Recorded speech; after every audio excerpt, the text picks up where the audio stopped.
प्यारे परमेश्वर, अच्छे से समय के लिए धन्यवाद देते हैं। हमें भी इस अच्छा सा सुंदर सा मौका दिया इन वचनों को पढ़ने के लिए, इसलिए धन्यवाद करते हैं परमेश्वर। अब इन वचनों में हम लोग स्थिर रहने के लिए आप मदद कीजिए। यीशु मसीह के नाम से मांगते पिता, आमीन। पहला राजाओं अध्याय 21। नाबोत नामक एक इजरायली की एक दाख की बारी शोमरोन के राजा अहाब के राज मंदिर के पास इजराइल में थी। इन बातों के बाद अहाब ने नाबोत से कहा, तेरी दाख की बारी मेरे घर के पास है, तू उसे मुझे दे कि मैं उसमें साग पात की बारी लगाऊं, और मैं उसके बदले तुझे उससे अच्छी एक बाटिका दूंगा। नहीं तो तेरी इच्छा हो तो मैं तुझे उसका मूल्य दे दूंगा। नाबोत ने अहाब से कहा, यहोवा न करे कि मैं अपने पुरखाओं का नीज भाग तुझे दूं। इजरायली नाबोत के इस वचन के कारण कि मैं तुझे अपने पुरखाओं का नीज भाग न दूंगा। अहाब उदास और अप्रसन्न होकर अपने घर गया और बिछौने पर लेट गया और मुंह फेर लिया और कुछ भोजन न किया। तब उसकी पत्नी इजेबेल ने उसके पास आकर पूछा, तेरा मन क्यों ऐसा उदास है कि तू कुछ भोजन नहीं करता?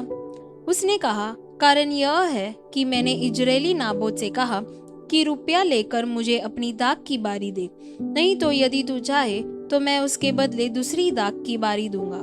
और उसने कहा, मैं अपनी दाख की बारी तुझे न दूंगा। उसकी पत्नी इजबेल ने उससे कहा, क्या तू इज़राइल पर राज्य करता है कि नहीं? उठकर भोजन कर और तेरा मन आनंदित हो। इजरायली नाबोत की दाख की बारी मैं तुझे दिलवा दूंगी। तब उसने अहाब के नाम से चिट्ठी लिखकर उसकी अंगूठी की चाप लगाकर उन पुरनियों और रईसों के पास भेज दी, जो उसी नगर में नाबोत के पड़ोस में रहते थे। उस चिट्ठी में उसने यों लिखा, उपवास का प्रचार करो और नाबोत को लोगों के सामने ऊंचे स्थान पर बैठाना। तब 2 नीच जनों को उसके सामने बैठाना, जो साक्षी देकर उससे कहे, तूने परमेश्वर और राजा दोनों की निंदा की।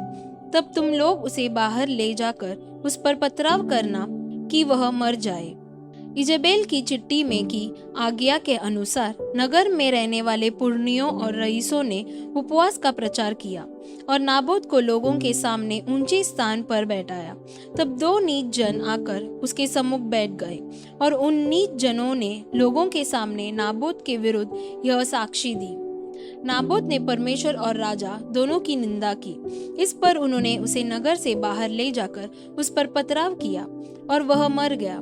तब उन्होंने इजबेल के पास यह कहला भेजा कि नाबोत पथराव करके मार डाला गया है।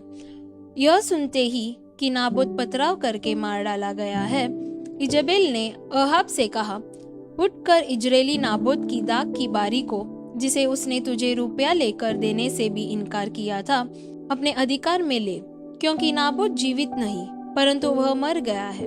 इजरायली नाबोत की मृत्यु का समाचार पाते ही अहाब उसकी दाख की बारी अपने अधिकार में लेने के लिए वहां जाने को उठ खड़ा हुआ।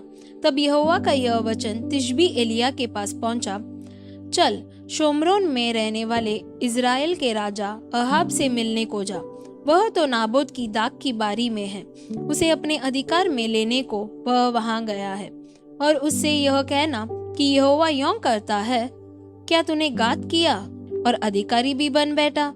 फिर तू उससे यह भी कहना कि यहोवा जो कहता है, जिस स्थान पर कुत्तों ने नाबोत का लहू चाटा, उसी स्थान पर कुत्ते तेरा भी लहू चाटेंगे। एलिया को देखकर अहाब ने कहा, हे मेरे शत्रु, क्या तूने मेरा पता लगाया है? उसने कहा, हाँ लगाया तो है, और इसका कारण यह है कि जो यहोवा की दृष्टि में बुरा है उसे करने के लिए तूने अपने को बेच डाला है। मैं तुझ पर ऐसी विपत्ति डालूंगा कि तुझे पूरी रीति से मिटा डालूंगा, और अहाब के घर के एक एक लड़के को, और क्या बंधुए क्या स्वाधीन, इज़राइल में हर एक रहने वाले को भी नष्ट कर डालूंगा। और मैं तेरा घराना नाबोत के पुत्र यारोबाम और अहिय्या के पुत्र बाशा का सा कर दूंगा, इसलिए कि तूने मुझे क्रोधित किया है और इज़राइल से पाप करवाया है। और इजबेल के विषय में यहोवा यह कहता है, इज़राइल के किले के पास कुत्ते इजबेल को खा डालेंगे। अहाब का जो कोई नगर में मर जाएगा उसको कुत्ते खा लेंगे, और जो कोई मैदान में मर जाएगा उसको आकाश के पक्षी रख जाएंगे। सचमुच अहाब के तुल्य और कोई न था, जिसने अपनी पत्नी इजबेल के उकसाने पर वह काम करने को जो यहोवा की दृष्टि में बुरा है, अपने को बेच डाला था। वह तो उन एमोरियों के सामने, जिनको यहोवा ने इजरायलियों के सामने से देश से निकाला था, बहुत ही घिनौने काम करता था, अर्थात मूर्तों की उपासना करने लगा था। एलिया के ये वचन सुनकर अहाब ने अपने वस्त्र फाड़े और अपनी देह पर टाट लपेटकर उपवास करने और टाट ही ओढ़े पड़ा रहने लगा और दबे पांवों चलने लगा। तब यहोवा का यह वचन तिशबी एलिया के पास पहुंचा, क्या तूने देखा है कि अहाब मेरे सामने नम्र बन गया है? इस कारण कि वह मेरे सामने नम्र बन गया है, मैं वह विपत्ति उसके जीते जी उस पर न डालूंगा, परंतु उसके पुत्र के दिनों में मैं उसके घराने पर वह विपत्ति भेजूंगा। आमीन। होशे अध्याय 5। हे याजकों, यह बात सुनो। हे इज़राइल के सारे घराने, ध्यान देकर सुनो। हे राजा के घराने, तुम भी कान लगाओ, क्योंकि तुम्हारा न्याय किया जाएगा, क्योंकि तुम मिस्पा में फंदा और ताबोर पर लगाया हुआ जाल बन गए हो। उन बिगड़े हुओं ने घोर हत्या की है, इसलिए मैं उन सबों को ताड़ना दूंगा। मैं एप्राइम का भेद जानता हूँ और इज़राइल की दशा मुझसे छिपी नहीं है। हे एप्राइम, तूने चिनाला किया और इज़राइल अशुद्ध हुआ है। उनके काम उन्हें अपने परमेश्वर की ओर फिरने नहीं देते, क्योंकि चिनाला करने वाली आत्मा उनमें रहती है और वे यहोवा को नहीं जानते हैं। इज़राइल का गर्व उसी के विरुद्ध साक्षी देता है और इज़राइल और एप्राइम अपने अधर्म के कारण ठोकर खाएंगे और यहूदा भी उनके संग ठोकर खाएगा। वे अपनी भेड़ बकरियां और गाय बैल लेकर यहोवा को ढूंढने चलेंगे, परंतु वह उनको न मिलेगा, क्योंकि वह उनसे दूर हो गया है। वे व्यभिचार के लड़के जने हैं, इससे उन्होंने यहोवा का विश्वासघात किया है। इस कारण अब चांद उनका और उनके भागों के नाश का कारण होगा। गीबा में नरसिंगा और रामा में तुरही फूंको। बेतावेन में ललकार कर कहो, हे बिन्यामिन, अपने पीछे देख, न्याय के दिन में एप्राइम उजाड़ हो जाएगा। जिस बात का होना निश्चित है, मैंने उसी का संदेश इज़राइल के सब गोत्रों को दिया है। यहूदा के हाकिम उनके समान हुए हैं, जो सीमा बढ़ा लेते हैं। मैं उन पर अपनी जलजलाहट जल के समान उंडेलूंगा। एप्राइम पर अंधेर किया गया है, वह मुकदमा हार गया है, क्योंकि वह जी लगाकर उस आज्ञा पर चला। इसलिए मैं एप्राइम के लिए कीड़े के समान और यहूदा के घराने के लिए सड़ाहट के समान हूँगा।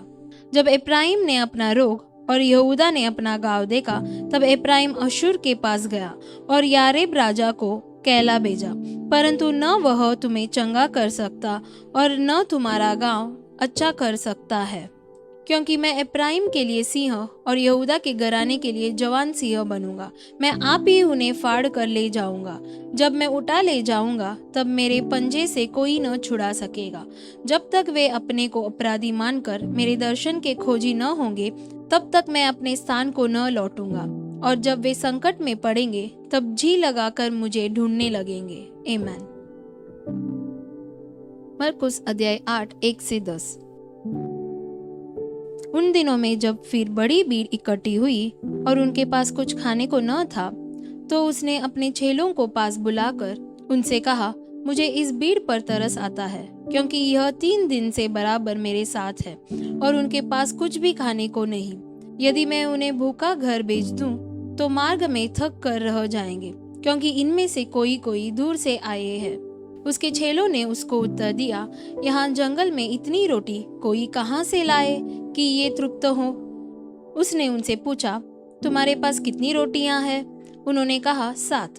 तब उसने लोगों को भूमि पर बैठने की आज्ञा दी और वे 7 रोटियां ली और धन्यवाद करके तोड़ी और अपने चेलों को देता गया कि उनके आगे रखे, और उन्होंने लोगों के आगे परोस दिया। उनके पास थोड़ी सी छोटी मछलियां भी थी। उसने धन्यवाद करके उन्हें भी लोगों के आगे रखने की आज्ञा दी।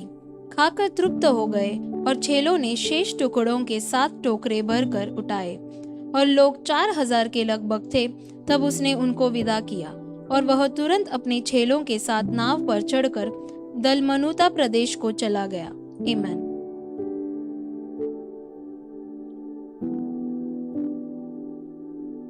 प्यारे परमेश्वर, जैसे समय के लिए आपको धन्यवाद देते हैं।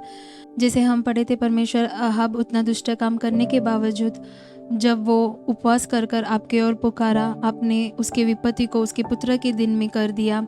उसी प्रकार आपके ओर जो भी देख रहे हैं, जो भी उपवास के साथ आपकी ओर प्रार्थना कर रहे हैं, उनके विपत्ति को आप हटाइए। और जैसे उन लोगों के ऊपर, उस भीड़ के ऊपर जैसे अपने तरस खाकर उन्हें भूखा नहीं भेजा, उसी प्रकार परमेश्वर जो भी लोग आपको देख रहे हैं, आपसे प्रार्थना कर रहे हैं, उनको खाली हाथ न भेजिए और उन्हें आप तृप्त कीजिए।